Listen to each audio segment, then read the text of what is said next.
Ladies and gentlemen, hello and welcome, coming to you not quite live from One Take Studios, where today we are adding and subtracting rational expressions.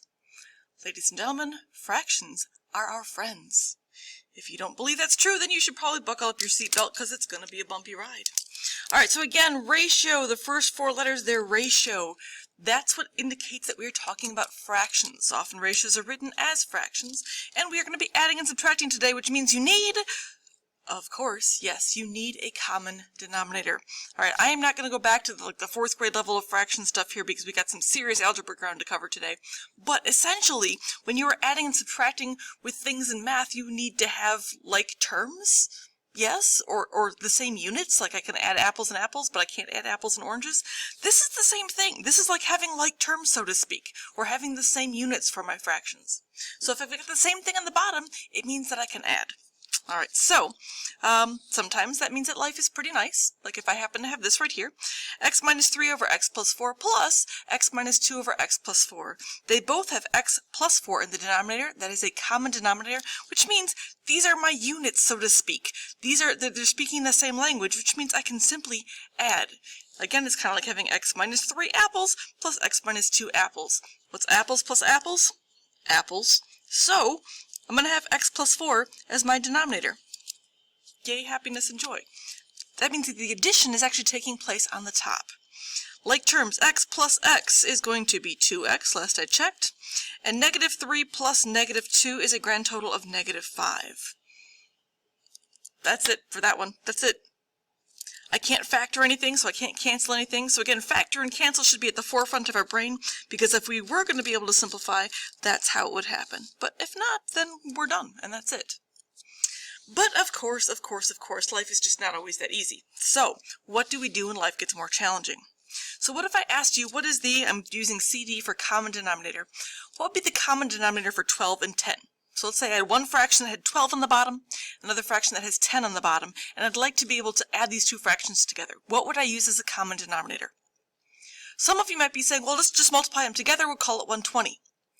120 is a common denominator for 12 and 10.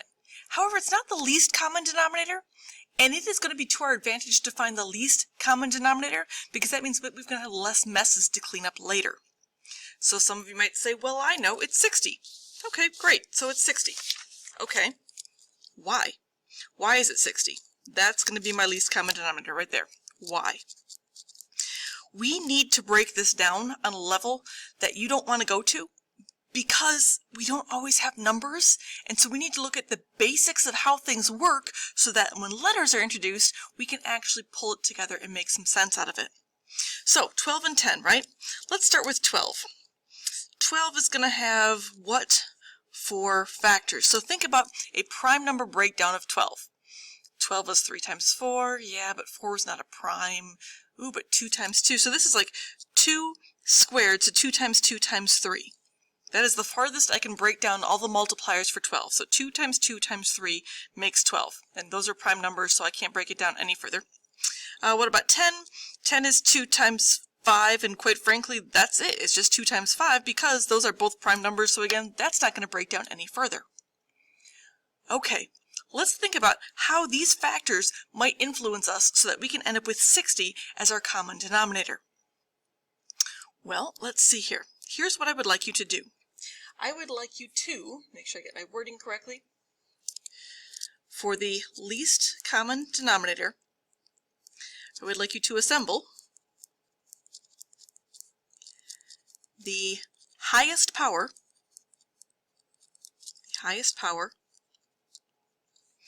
of every factor. Okay, the highest power of every factor. Highest power, every factor. So if we look at this, how many different factors do we see here? Different factors? I'm hoping you say 3, because there's a 2, and there's a 3, and there's a 5. And everything here that this 12 and 10 are composed of is those numbers right there, 2, 3, and 5. So I need a 2, 3, and a 5 put together, but I'm looking for the highest power of each. So this is 2 squared, and this is 2 to the first. Which one has the higher power? 2 squared. So let's take that, 2 squared. Times, so assemble, we're actually going to multiply these together, which sort of makes sense. We're talking factors right now. 3, what's the highest power of 3? That's 3 to the first, so we'll include that. And what is the highest power of 5? Well, that's going to be 5, so we're going to include that. So we've assembled, out of our breakdown of these numbers right here, the highest power of every factor. Well, that's 4 times 3 times 5, which happens to be, ladies and gentlemen, you guessed it, 60. All right, and so that is going to be one of the reasons why 60 is the least common denominator. I know that your brain doesn't like that, but we're going to need it. All right, so hold on to that thought. We're going to need that. So we are trying to put together the highest power of every factor, note to self. Okay? All right, here we go. So let's see what that looks like on the next page. Let's do some denominator practice, shall we? All right, so here we go. Ooh, exciting. Looking for the least common denominator for, 4x squared y cubed and 6x to the fourth y to the fifth. If it was just 4 and 6, you might be able to put this together. All right, so again, let's look for a breakdown. So I've got 4x squared y cubed. Well, this is mostly factors already, so there's not a whole ton of breakdown I need to do with this. I might relabel the 4 as 2 squared. That could be nice. And x is a factor, and it's squared, and y is a factor, and it's cubed. So there's not much that I really do for breaking that one down. What about the 6? X to the fourth, and then y to the fifth. There we go. Well, let's see here. 6. 6 is 2 times 3. 2 is prime, 3 is prime. I like that. The x is x to the fourth. That's a factor. And the y is y to the fifth. That's a factor. Okay. Go back to this right here. If I want the common denominator for these two things, I need to pull together and assemble the highest power of every factor. How many different factors do you see here? Do you see 4? We've got the 2 and the 3 and the x and the y. So we have 4 here. What is the highest power of 2? That's 2 squared, that's 2 to the first. So the highest power is 2 squared. Great. What's the highest power of 3? Well, that's a 3 to the first, that's all we got. So there we go. Again, every single factor has to be part of this. X. We have an x squared and x to the fourth. Well, x to the fourth is going to be the higher power there. There we go. And then y cubed versus y to the fifth. The highest power is y to the fifth. Ladies and gentlemen, here's my least common denominator. 2 squared times 3, that's going to be 12. And then x to the fourth, y to the fifth. That is my least common denominator if these were two denominators for two different fractions. Notice that this is not that far off from this guy here. They've got this, the y to the fifth, the x to the fourth. If I just multiplied 6 times 2, I'd be able to get this. So that would allow me to have a common denominator. And with these guys, I've got the 4, so I'd have to multiply by 3 to get 12. And I have to multiply by x squared again and multiply by y squared to make this happen. The idea that each of these, if I multiply each of these denominators by something, I can create this. So that I will have common denominators, and that is the least common denominator. Okay, so that's one perspective on this. Let's change perspectives again, though, of course. What if I've got, one denominator that says x squared minus 2x minus 3, and another denominator that says x squared minus x minus 6. Notice we are just talking denominators right now. We are not talking about actually adding and subtracting yet. Wait till the next page. All right, so if I need the highest power of every factor, that means I need to know what my factors are. Okay, these were factors. Great. These are not factors. These are terms. But these can be factored. So again, you have to be able to factor pretty much as easy as you can breathe. So this is going to be x, and I'm going to want a minus 3 and an x plus 1, and that should do it. Yep, that's going to get what I want. So that's a factor. That's a factor. And then we're going to factor this one. So we've got x minus 3x plus 2. Yep, that's going to get me what I need for that one. So, if I go back to my directions here, I'm looking for the highest power of every factor. How many different factors do you see here?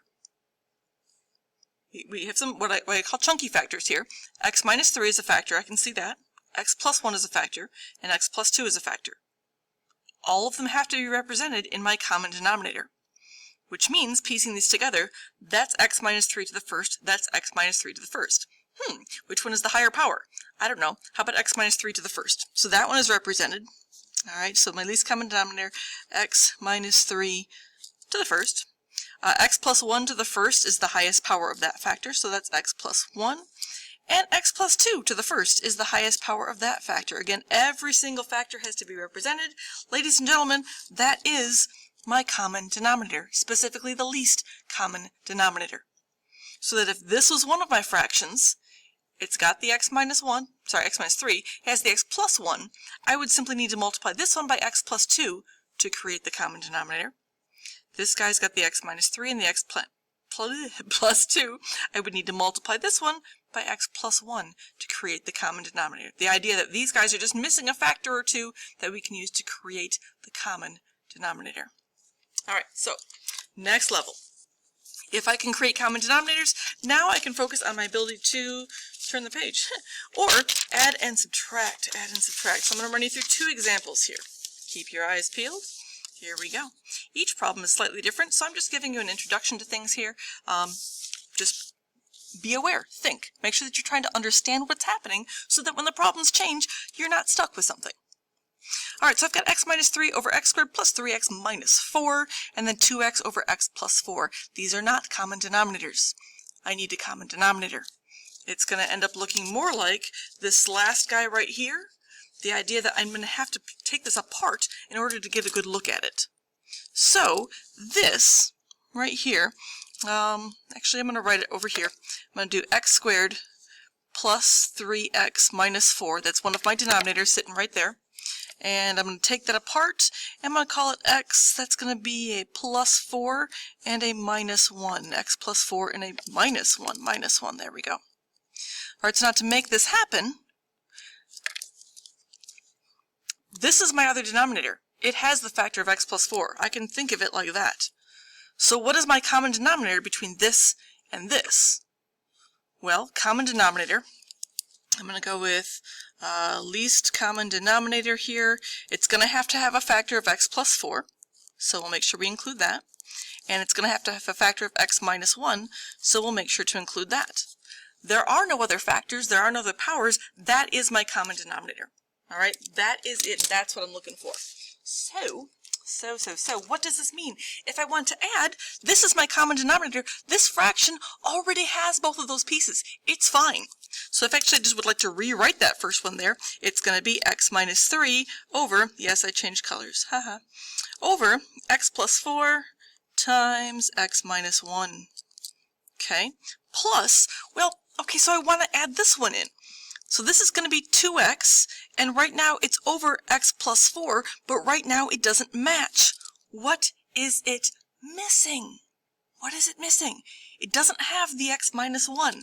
So what if I multiplied this one by x minus 1 here, top and bottom? Again, multiplying by 1 in the form of something over itself. I'm not actually changing the value if I multiply top and bottom by the same thing, but I can change the form that this is in. Alright, so, ooh, I'm squishy for space here. That's sad. Okay, so, I'm going to go back to my other color here. Here's what I want to look at. This is going to be 2x times x and 2x times minus 1. So, I've got x minus 3, plus, what's 2x times x? That's 2x squared. And what's 2x times minus 1? That's minus 2x. Over my common denominator of x plus 4 times x minus 1. Can I clean that up a little bit? Probably. Let's put it at least in descending order. So 2x squared is the highest power, x minus 2x, that's minus x, and then, yeah, minus 3. And then x plus 4 and x minus 1. Again, once we have the common denominator, we just leave it. Let it sit there. You don't need to FOIL it back together or anything. It's fine. Shoot. Let's see here. Is that factorable? Could I take that apart? Can I factor and cancel here? I need to play with that for a second. I'm gonna grab my pencil here because I'm not sure. I think that would need a 2x and that would need an x. And let's go with, what would that need to be? I think I would need to do a -3 here and a +1. Would that make sense? Because that would be 2x squared plus 2x minus 3x. That gets me the middle, and -3 for the end. Okay, so that actually does work. All right, so here's the thing. My numerator factors, that says 2x minus 3, you probably can't read it, times x plus 1. Does that match either of my factors here? 2x minus 3? Nope. X plus 1? Nope, that's an x minus 1. So while my numerator does factor, I can't cancel anything. So quite frankly, that's it. I'm done. Boom. Gone. Right there. That's my answer. So you do want to check factoring and canceling on that very last level just to make sure that you are good to go. There we are. Okay. One more, I promise you, one more. Here we go. All right, so again, same thing, but this time we are subtracting. Uh-oh, what does that mean for our lives? Well, let's see. Again, let's take our x squared minus 9, x squared minus 9. That is going to be x plus 3 times x minus 3. X minus 3. So that's good for us because that's difference of squares. So that one's pretty easy to take apart. Again, this one already has the x plus 3, so what's going to be my least common denominator? Well, I'm going to piece together, every factor's got to be represented, so I need the x plus 3 represented to the first power, and x minus 3 to the first power. That's not a 3. Which means, again, my first fraction is actually good to go. My first fraction here is going to be 2x squared minus 30 over x minus 3, x plus 3. Great. And then minus, and this is going to be, start with what I have, x plus 5 over x plus 3. But since I am missing the x minus 3 part of my common denominator, I'm going to multiply this guy top and bottom by x minus 3. X minus 3, x minus 3. This does mean that you need to be careful because right here, that's going to have to be actually boiled together. So real quickly, I'm going to combine those. So just right here above it, I'm going to do x times x is x squared. That's going to be minus 3x plus 5x, so plus 2x for the middle, and then minus 15. So this is my new numerator right here, a combination of multiplying these guys together. Why do I put this here, especially with the parentheses? We are subtracting, people. We are subtracting. That means we're subtracting everything that you see here. So we are talking, yeah, that's the bell, I gotta move. We are talking here. I'm going to do 2x squared minus x squared, which gives me 1x squared. And I'm going to have minus 2x minus 2x. I'm going to have negative 30 minus negative 15. Negative 30 minus negative 15. Think about it. That's going to be plus, minus 15 still. Over my common denominator. Again, once you have your common denominator, leave it alone. It's fine sitting as it is. There we go, right there. That would be my answer unless I can factor and cancel. Can I factor and cancel? Let's see. What would happen if we did that? Can we take that apart? That's going to become, let's see here, that's going to be x minus 5 and x plus 3, right? Because we do that. Oh, I like that. Over x plus 3, x minus 3. Hey, check it out, guys.